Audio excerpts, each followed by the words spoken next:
باجی شاہدہ ہمیشہ سے ہی خاموش طبع، شریف اور نیک سیرت لڑکی تھیں۔ ان کے لہجے میں نرمی، آنکھوں میں حیا اور گفتگو میں سنجیدگی تھی۔ گھر میں وہ کبھی کسی بحث کا حصہ نہ بنتیں، نہ کسی کی شکایت کرتیں، بس جو نصیب میں آیا اسے اللہ کی مرضی سمجھ کر قبول کر لیتی تھیں۔ مگر وقت کے ساتھ ساتھ یہی خاموشی ان کے لیے بوجھ بنتی چلی گئی۔ جب ان کی عمر 23 برس کی پہنچی تو لوگوں کے لہجوں میں نرمی کم اور ترس زیادہ ہو گیا۔ کبھی کوئی خالہ کہہ دیتی، اب تو مشکل ہے رشتہ ہونا، اور کبھی کوئی پڑوسن ہمدردی کے نام پر تیر چلا دیتی، بیٹی قسمت میں ہو تو دیر نہیں لگتی۔ ان باتوں نے شاہدہ باجی کے دل میں ایک ایسا خلا پیدا کر دیا جسے وہ کسی سے بیان نہ کر سکیں۔ بچپن کی منگنی 14 سال چلنے کے بعد ٹوٹ گئی تھی۔ منگیتر نے کالج میں کسی اور کو پسند کر لیا تھا۔ اس دن کے بعد باجی نے خود کو قصوروار سمجھ لیا، حالانکہ ان کا کوئی قصور نہ تھا۔ کئی رشتے آئے مگر یا تو وہ مناسب نہ لگے یا وقت گزرنے کے ساتھ رشتے آنا ہی بند ہو گئے۔ انہی دنوں ابو نے گھر کی تعمیر کا فیصلہ کیا۔ ایک دوست کے ذریعے نوجوان ٹھیکیدار احتشام آیا، بظاہر سادہ، مذہب اور باطنی۔ ابو اس کے کام اور دیانت سے خوش تھے۔ آہستہ آہستہ اس پر اعتماد بڑھا، یہاں تک کہ امی کو ہدایت کر دی گئی کہ اسے دوپہر کا کھانا اور چائے دے دیا کرے۔ پھر اچانک امی بیمار ہو گئیں۔ گردے کی شدید تکلیف کے باعث انہیں اسپتال میں داخل کرنا پڑا۔ گھر کا نظام بکھر گیا۔ ابو کاروبار میں مصروف، ہم بہن بھائی پڑھائی میں، اور گھر میں باجی شاہدہ ملازمہ کے ساتھ اکیلی رہ جاتیں۔ وہ امی کا کھانا ہسپتال بھجواتی اور احتشام کو بھی دے دیا کرتیں۔ اسی دوران احتشام کا گھر کے اندر آنا جانا بڑھ گیا، کبھی بجلی کی فٹنگ، کبھی پلمبرنگ۔ جب گھر میں کوئی اور نہ ہوتا تو وہ باتیں شروع کر دیتا، پہلے عام، پھر ذاتی اور پھر دل کے زخموں تک۔ احتشام بہت شاطر تھا۔ وہ جانتا تھا کہ کس طرح سوال پوچھے جاتے ہیں، کب خاموش رہا جاتا ہے اور کب ہمدردی دکھائی جاتی ہے۔ اس نے باجی کی تنہائی کو پہچان لیا، ان کے خوف کو سمجھ لیا، ان کے دل میں بیٹھے عدم تحفظ کو ہتھیار بنا لیا۔ وہ کہتا، آپ جیسی لڑکیاں قسمت والوں کو ملتی ہیں، مگر آپ کی قسمت نے ساتھ نہیں دیا۔ یہ جملے باجی کے دل میں اترتے چلے گئے۔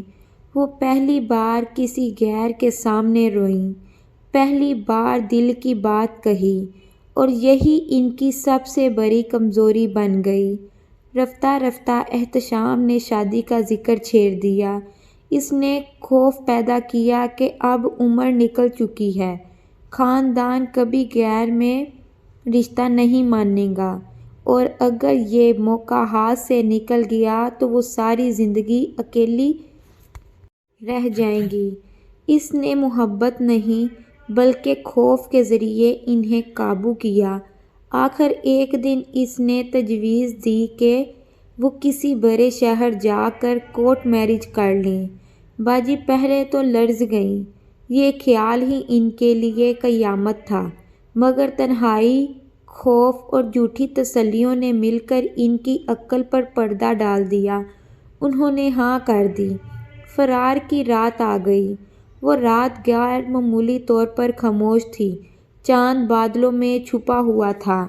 باجی دبے پاؤں گھر سے نکلیں، دل اس زور سے دھڑک رہا تھا کہ لگتا تھا دیواریں بھی سن لیں گی۔ وہ ساتھ والے پرانے گھر کے کمرے میں جا بیٹھیں، جہاں پہلے بھی احتشام سے ملاقاتیں ہو چکی تھیں، مگر احتشام نہیں آیا۔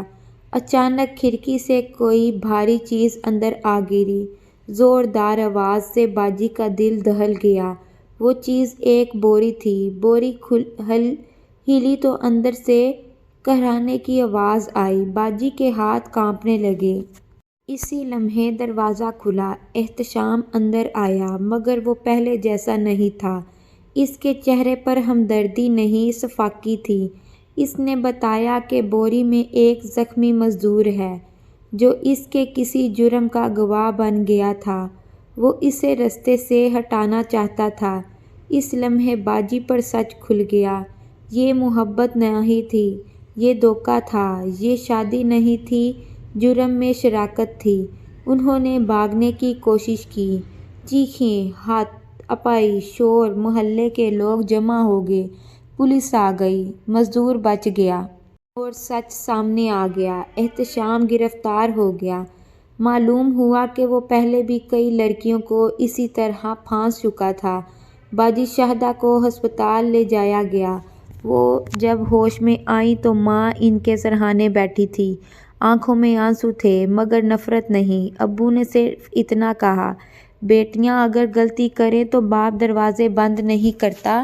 گھر واپسی آسان نہ تھی۔ لوگ باتیں کرتے رہے، طعنے دیتے رہے، مگر باجی نے اس بار خاموشی کو کمزوری نہیں بننے دیا۔ انہوں نے سچ قبول کیا، خود کو معاف کیا اور زندگی کو نیا مطلب دیا۔ کچھ عرصے بعد وہ ایک فلاحی ادارے سے جڑ گئیں، جہاں وہ ان لڑکیوں کے ساتھ کام کرنے لگیں جو تنہائی، خوف اور جھوٹے وعدوں کا شکار ہو چکی تھیں۔ وہ انہیں خبردار کرتیں، سنبھالتیں، سہارا دیتیں۔ باجی شاہدہ نے شادی نہیں کی، مگر ہار بھی نہیں مانی۔ وہ اب بھی خاموش تھیں، مگر اس خاموشی میں کمزوری نہیں بلکہ سمجھ، تجربہ اور طاقت تھی۔